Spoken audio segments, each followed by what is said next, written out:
के फूल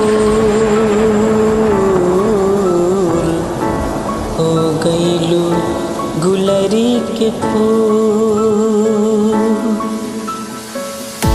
खोट बा हमारा किस्मत में की, खोट बा हमारा किस्मत में की, भइल बा कवनो भूल। सनम हो गइलू गुलरी के फूल हो गइलू गुलरी के फूल।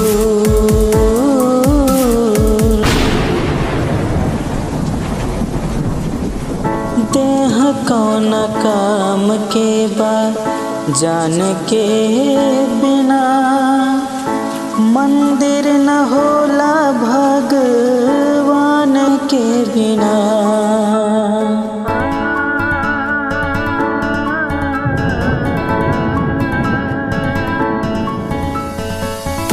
देह कौन काम के बा जान के बिना, मंदिर न होला भगवान के बिना।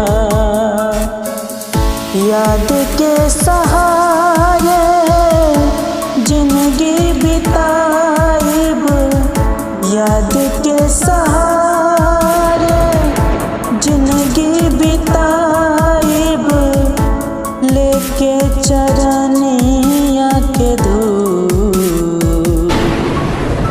सनम हो गइलू गुलरी के फूल हो गइलू गुलरी के फूल।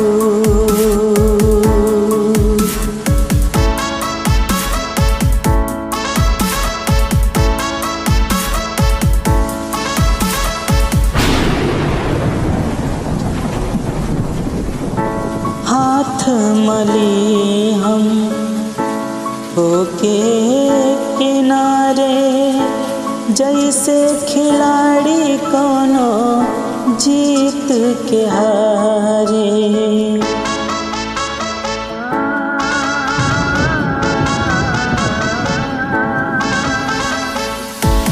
हाथ मली हम होके किनारे, जैसे खिलाड़ी कोनो जीत के हारे।